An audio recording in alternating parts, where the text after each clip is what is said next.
Oven में रखेंगी और साइडें उसकी लाल या ब्राउन या ब्लैकिश होने लगेगी और सेंटर से कच्चा रहेगा क्योंकि उसको हीट उतनी नहीं मिली जितनी उसको रिक्वायर्ड है। 180 रखें। 40 से 42-45 मिनट की टाइमिंग होती है केक की, इससे ज्यादा नहीं। अच्छा एक्सक्यूज मी, और इसको कितनी देर पहले हमने प्रीहीट करना है? आपने ओवन ऑन कर देना है आधा घंटा पहले ताकि आपका जो मतलूबा टेम्परेचर है उस टेम्परेचर पे आ जाए। हर गैस हो या इलेक्ट्रिक ओवन हो उसके अंदर थर्मोस्टेट होता है ऑटोमेटिक कि जैसे ही वो टेम्परेचर को हीट करता है तो ओवन ऑफ हो जाता है। तो उसका जैसी ऑन करें ओवन, लाल कलर की लाइट जल रही होती है या मुख्तलिफ लाइट्स होती है मुख्तलिफ ओवन में, और जैसे ही अपना ओवन 180 डिग्री पे आएगा वो सिस्टम ऑफ हो जाएगा। ठीक है, चले जी। आई होप कि आज के बाद अगर ओवन आप बनाएं, सॉरी केक बनाएं, तो आपको कोई शिकायत ना हो। अच्छा, जब यहां पे लहसुन को लाल करना है, चॉप जब्वे, और यहां ले लेते हैं टमाटर।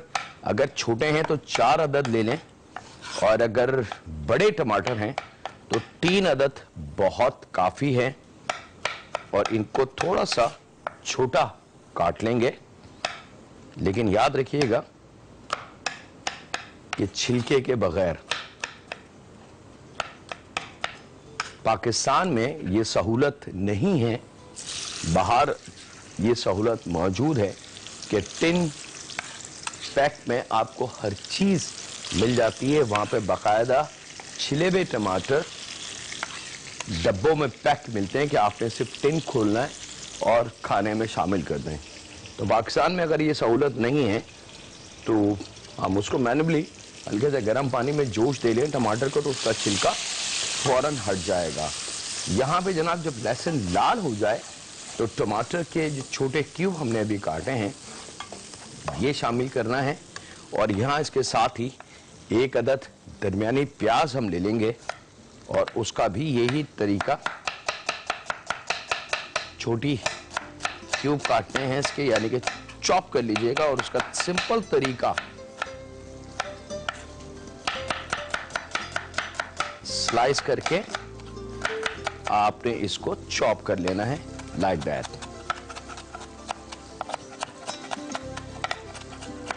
बाज लोग इस चॉपिंग को बहुत बड़ा रॉकेट साइंस बना देते हैं, तो मुझे नहीं पता क्यों, या शायद उन्होंने उनको सीखा ऐसी है।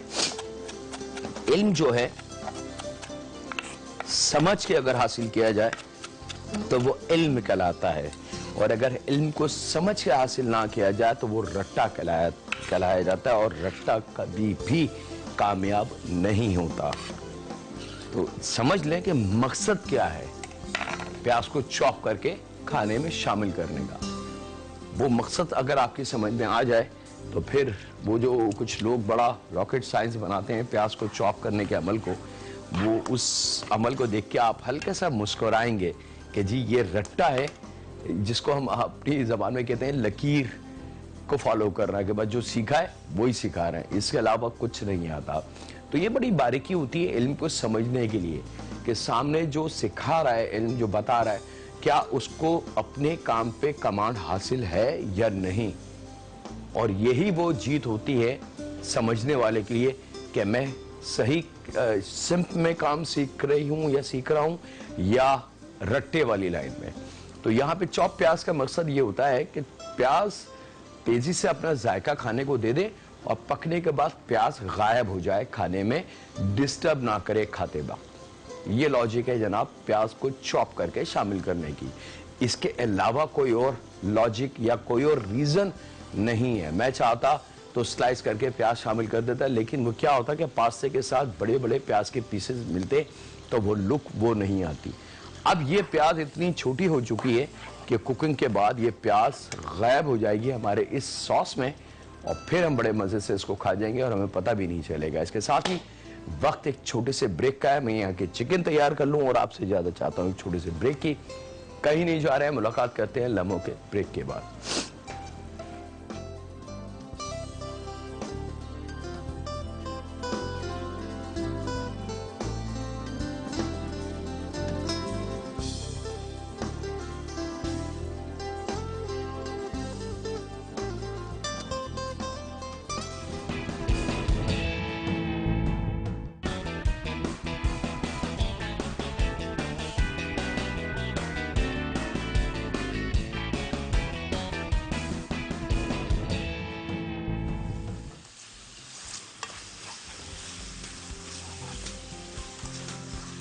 वेलकम बैक जनाब। ब्रेक से वापस आ चुके हैं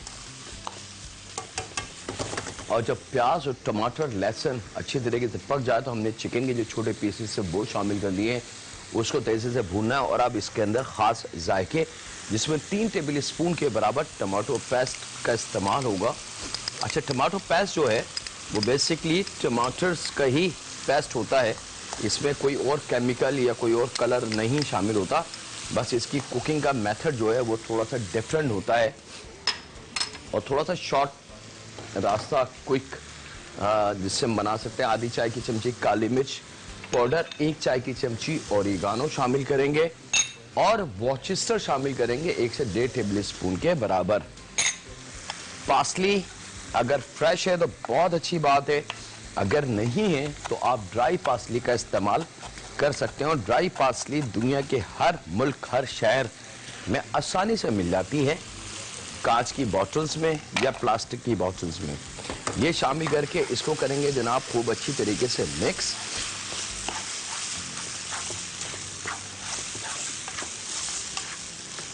और पास्ता आप कुछ से भी ले सकते हैं, कोई कैद नहीं है। आप इवन के मैक्रोनी का भी इस्तेमाल कर सकते हैं जो बच्चों की हर दिल अजीज होती है।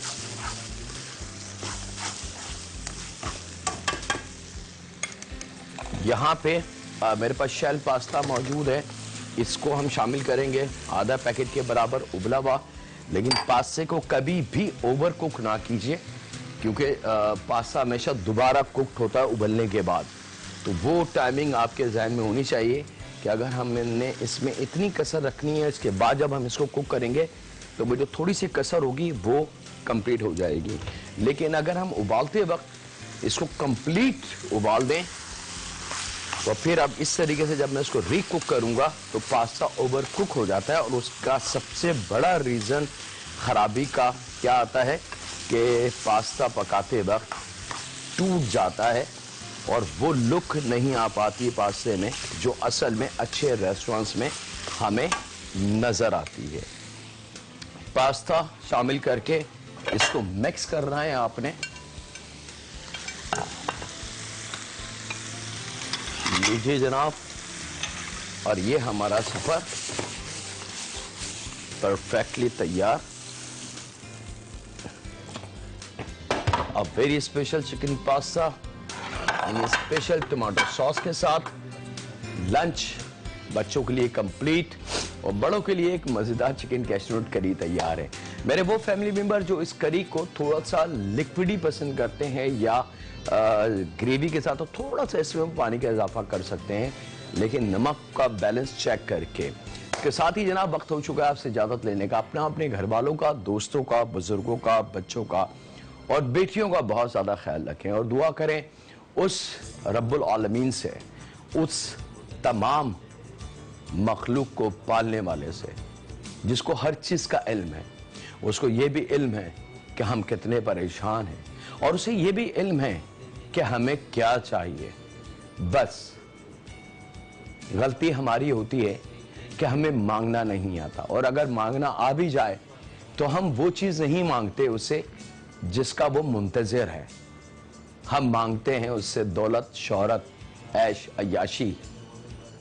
और मेरा रब कहता है मुझसे मेरी रहमत मांगो, मैं सब कुछ तुम्हें अता कर दूंगा। तो ऐ रब हमें मांगने का सलीका सिखा दे और ये बता दे कि तू किन बातों से खुश होता है।